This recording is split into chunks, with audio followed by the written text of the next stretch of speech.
All right. Hey, everyone. David Holt here, healthcare business attorney at Holt Law. What I'm going to do in this presentation is just talk about my automations, tech stack, and AI.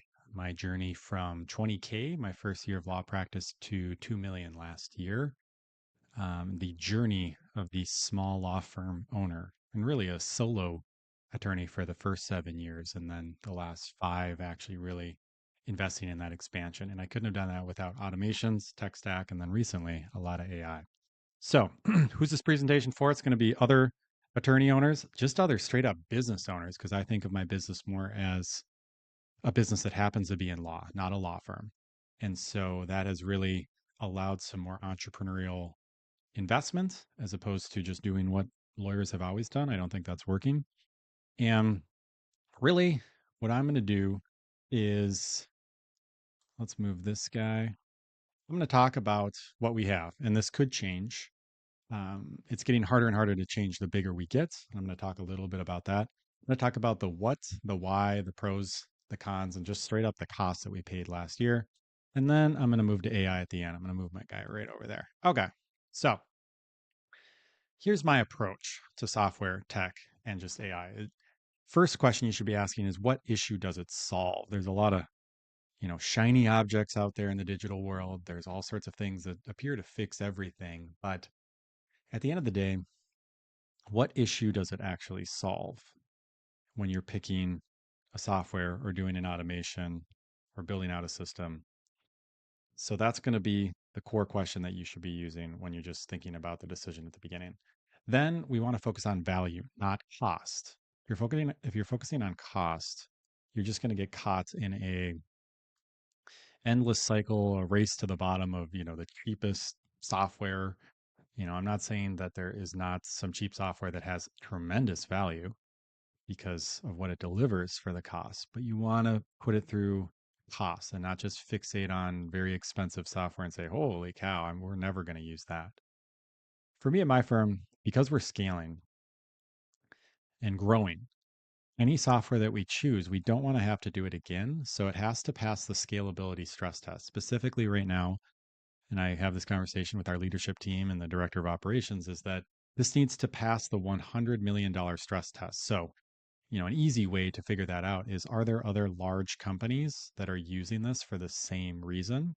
And that would generally be a good indicator that it has hit that stress test, because it becomes harder and harder to change your software the bigger you get. It gets more expensive, it takes more time. It's just not really doable in some situations. So, needs to meet that test. Considerations from a legal perspective is always client confidentiality. This is very similar in most industries too. Not all software and AI tools are completely confidential, especially if you're using the free versions. Another thing I'm thinking about is the cost to implement. What is the cost in terms of my human resources I need to do and allocate to be able to actually set all this up? How long is that going to take? How much of their time does it take away? As well as the cost to maintain. So if you have a software that requires even a virtual assistant or a US based staff to be monitoring it all day, every day because it's breaking or something like that, that's not very useful in terms of the um, utility, because now the cost is actually going way up. And it's a lot of hidden costs because you're probably fixating on the actual cost of the monthly or the annual fee, but you're not thinking about how much it's actually taking your staff to run it. And then also, I like to ask, if this fails, how bad would it be? So click up. What do we use this for? Task management, pretty easy. Why? Keeps us organized. Pros, cons. I think just getting into any task management software, it's a big learning curve if you haven't been organized. But after you actually use the software correctly, then it's very useful for if a staff is out of office. We can see all the things that they're supposed to click, check the box and do. Cons, I would say it's not the most, in my opinion, user-friendly software, but I don't think any task management software is. And we're looking at the cost last year at about 9K for 25 users. Google Workspace, I'm always a fan of the G Suite. Let's go back one. Sorry. Google Workspace is great. We use it for email. It's secure, HIPAA compliant. We also use it currently to store client files that might change. We always have this debate about once every other quarter about changing the client workspace, but it works. It just works. And also for the cost that you get, pretty darn good. Plus, it has AI overlaid on top of it without additional costs. It used to cost money and they may change that as well. But for now, most of the AI tools that I've seen are included in the G Suite, so the business price. Why client workspace? Pros, cons. I think pros is just ease of implementation. It comes with a lot of functionalities, right? The calendar, the email, the all of that fun stuff. Con is people just have strong opinions about using or not using Google.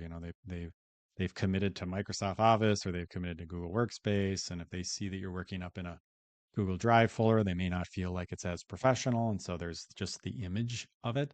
But overall, the functionality and its ability to integrate with other software is fantastic. Cost was about 5,500 last year.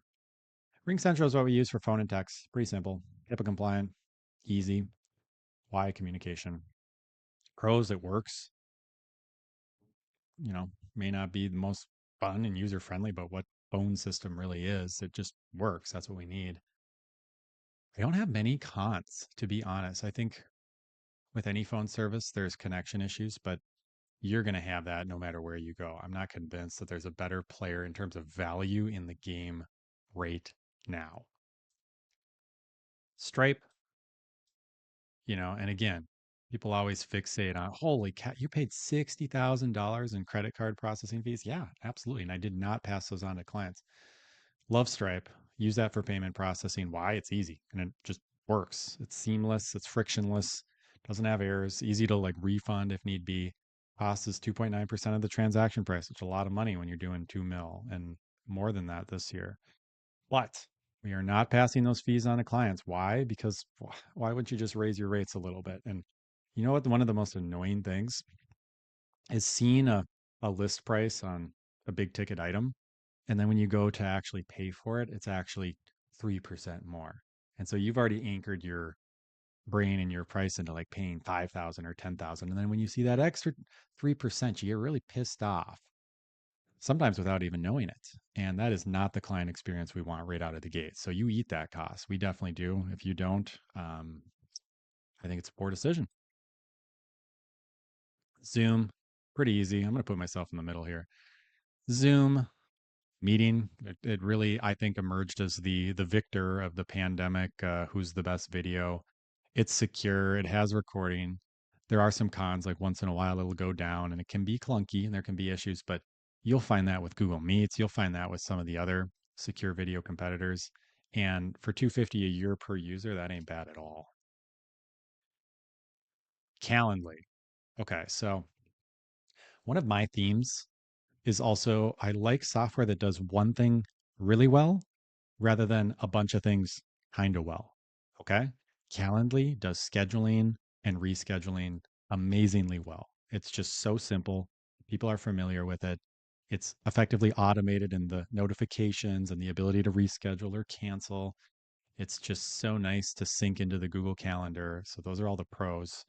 Cons, right, is you're using one software for one function, which I'm a big fan of.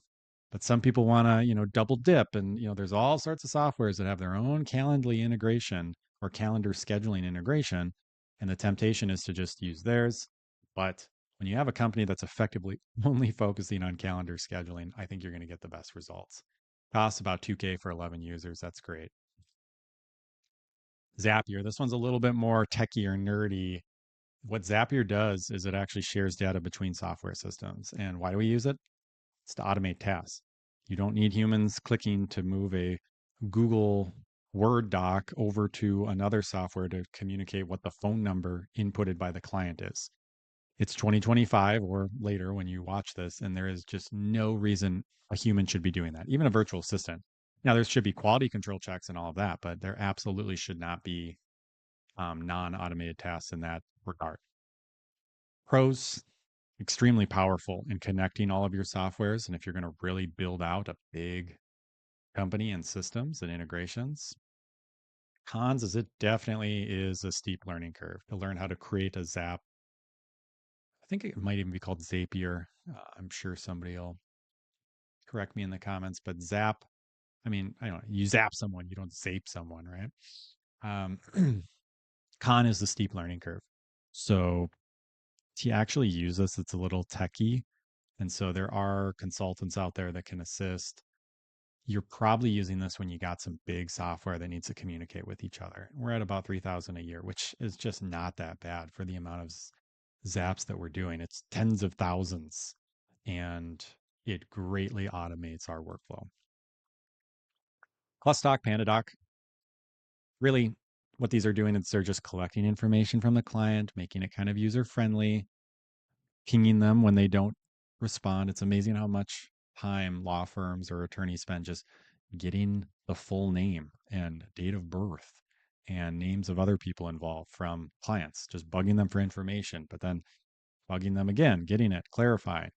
That's just so much of it. Well, really, it's not the lawyers that are doing that. It should be support staff or automated tools like ClusTalk and PandaDoc. So that's what it's doing. It's cutting down on time that needs to be spent in actually paying someone to gather information. And you can probably layer a virtual assistant on top of this, which is what we do.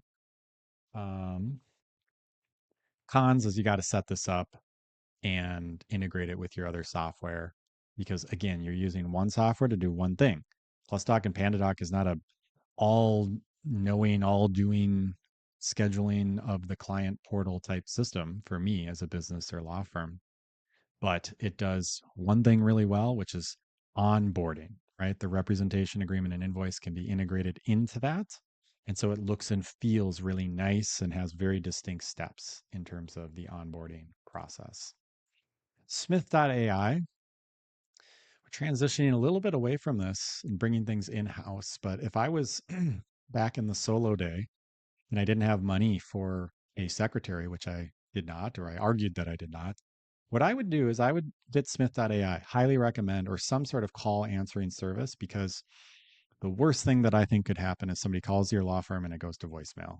Now, you might say, oh, well, I call them back so quick, but to have a human actually pick up, even if it's just like what Smith.ai does, a backup call center that says, hello, welcome to Holt Law. This is, Joey. I'm blah, blah, blah, and they're on a script and they can only do a few different things.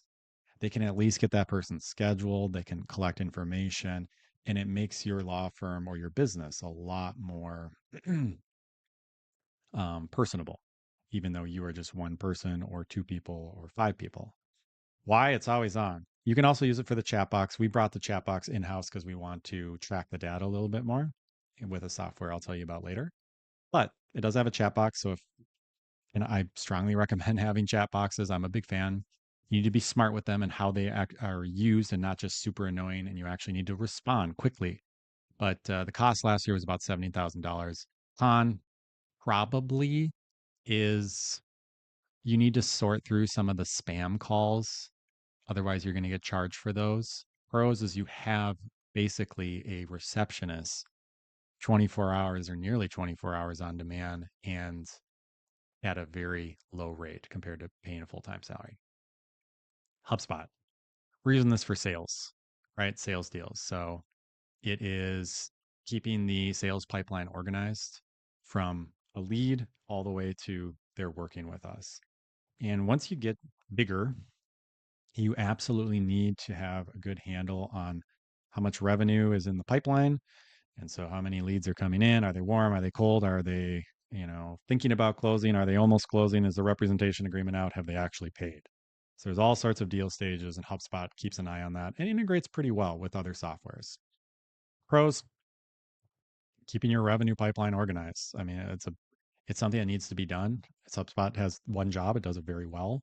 Con is to implement something like this, you probably need to be a little bit, more than just one person. You could probably get away with it with one and a virtual assistant, but this is one that you really need to like have an individual in there actually managing it to use it correctly.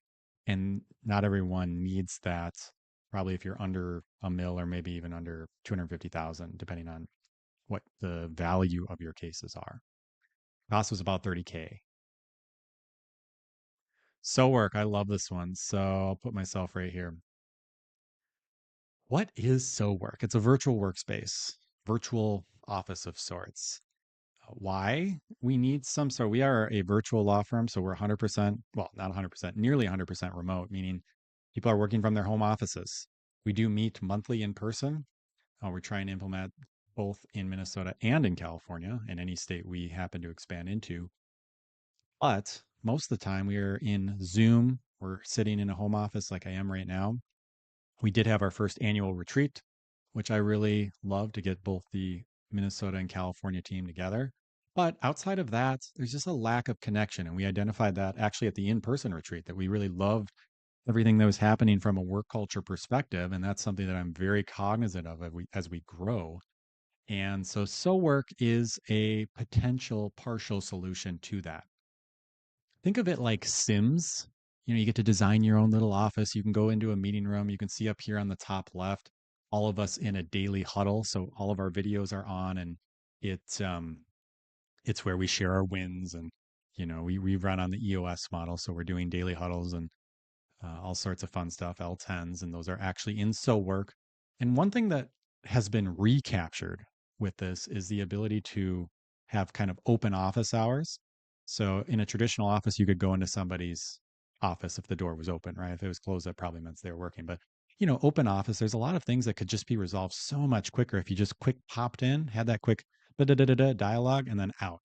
Whereas with a remote firm and business, what we were noticing is a lot of that was turning into messaging and emails, and stuff that could have been solved in 5 minutes was taking 5 days of emails back and forth. So we're trying to cut that down.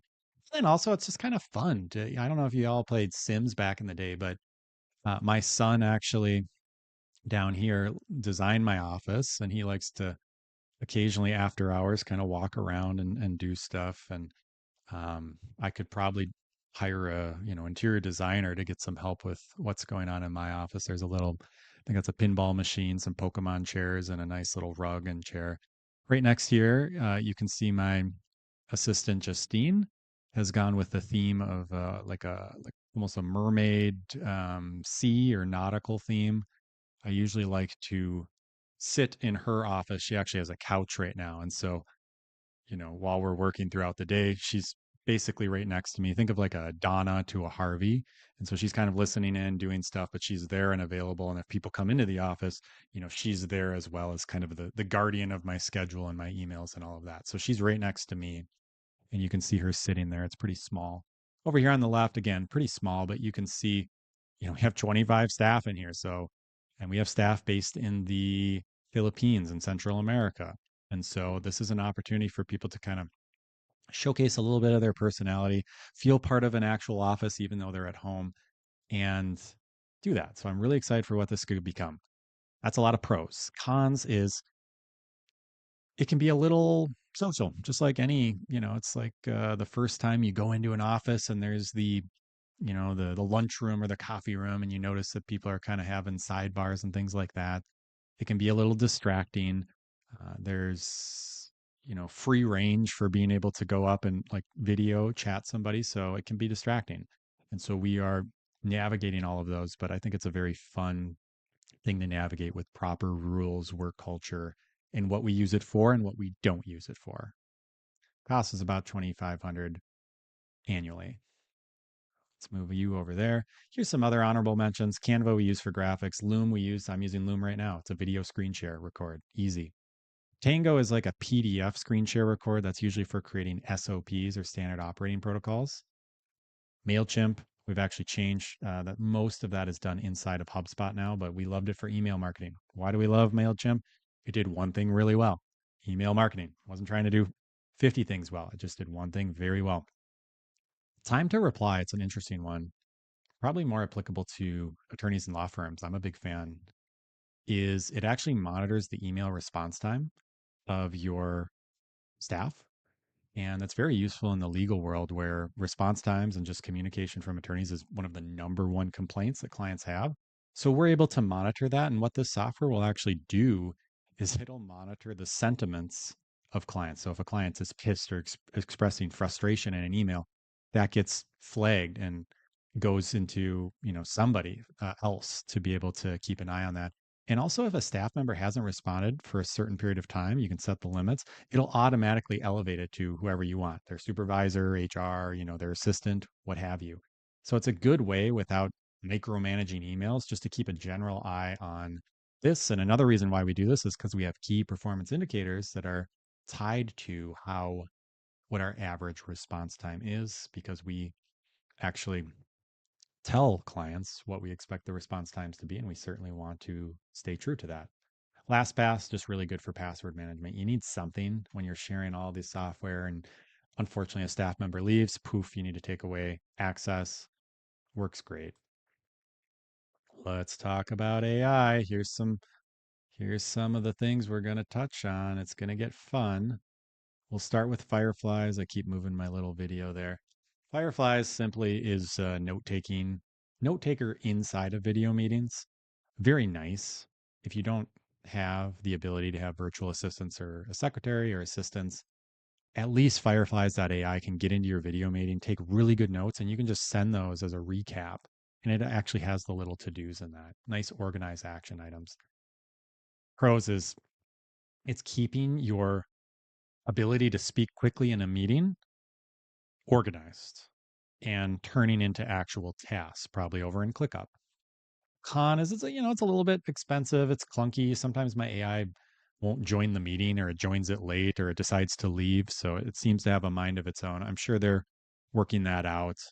But, and I guess the con would also be the cost. This feels a little expensive for 13 users. But I think the data you can extract, and if you think of this as a substitute for having a very powerful secretary note taker in your meeting, I'm okay with it. Also, Fireflies.ai, you can just have it on your phone, and you can just dialogue a bunch of stuff into this. You could do this with most AI, but Firefly seems to do very well. Hey, but, I was thinking about this. I was on a walk, blah, blah, blah, threw a bunch of stuff in there. Boom, Fireflies.ai will really organize that a little bit better and get it into written form. Gemini, got to keep moving so I'm not over the text over there. Gemini, it's just Google's AI, works very well. Um, oops, sorry. Oh no, oh no. Okay, I'll use the keyboard instead of the mouse so that I don't go rogue here. Gemini is going to do for us, Google's AI is going to do document review. It's going to summarize. It's going to create content for marketing purposes. Technically, it can also respond to emails, or at least give you a draft email, and then just like ideas. Hey, I'm thinking about doing this. Let's go back and forth and create some ideas. Why do we use AI or Gemini? It speeds up other tasks. Period. Pro is it just, again, greatly is speeding up the ability to complete other stuff. Con is there is a learning curve for prompting AI to just using it. There are some times when it will say very weird things, and then you pass that off as work product without actually reviewing it. I think that's like everyone's just running crazy with AI, but not actually keeping an eye on it. The cost is it's actually integrated with G Suite. So as of today, it is overlaid on top. There was a point in time where they were paying for it, but now it's just included. Calidus. I call it Calidus, but it's Calidus. This is subsidizing legal research and drafting, kind of a startup. There's plenty of legal research and drafting out there. This one's good for both transactional and litigation work. We don't litigate, we use it only transactionally, but it's doing legal research, it's drafting documents. It just did a commercial lease where it just redlined in about 5 minutes everything that it would do, drafted in a pretty pro tenant way, but not too much to be like redlining every single word. And so you can really prompt it and kind of juice it up or bring it down based on the client's needs. Pros is it's very powerful. The price is amazing. The value is amazing. Con, and I think they changed this recently, is they have a credit model. So it's like, okay, well, you kind of hit that. I get that. But I think with the AI race that's going on, that just needs to be unlimited or nearly unlimited unless it's being abused. And it is a startup. So I do hope it doesn't get eaten up in the whole AI legal research race. It's a smaller company. I love, small company entrepreneurs, but the ability to probably just keep up with what's going on right now, iterating each month. Want to keep an eye on that. Synthesia. This is going to be an AI video creator. Sometimes I use this for content creation on YouTube and various videos where we have a beautiful blog, a beautiful written resource, and I just don't have the time to record videos like I am right now, but we want to get something out. So we use that externally. Internally at the company, it has all sorts of avatars that you can use. You can actually record your own avatar, which is what I've done. So it's they have you read a script and I'm doing a bunch of stuff and then it uses that. It's getting much closer to being indistinguishable from a real person talking. It's not there yet, but it's getting really close. And that's exciting because it can subsidize a lot of the video content creation. It's scary because I think people could be cloned, it could be abused, there could be fraud, but hey, I'm all for it. We're taking it in. Certainly pros and cons. Costs is fine for I think the amount of credits. Cons is it's not all the way there. I mean, there it feels kind of weird and creepy and like it misses some of the mouth and dubbing, and you can definitely see that, but it's getting close. I would say this is great for creating internal standard operating procedures. So, hey, team, here's how we do this every single time. This is your internal training. Check the box as you're onboarded. Revisit this if you forgot about it halfway through. That would be a great use of it. Notebook LM is a really cool one. This is again on the Google system. What do we use it for? Or what is it? Really, you can put sources of information and then it's a closed universe as opposed to Gemini, which is going out and probably looking at the internet. But it's a closed universe. So you can put PDFs in there, some recorded videos. You can put links to websites in there. And what it'll do is it'll summarize all those documents together and then come to, or those sources and come to a conclusion or do what you tell it to do. It also has this pretty interesting podcast function. It also has a mind map function. So it's creating diagrams to synthesize or show information in a more visually pleasing way.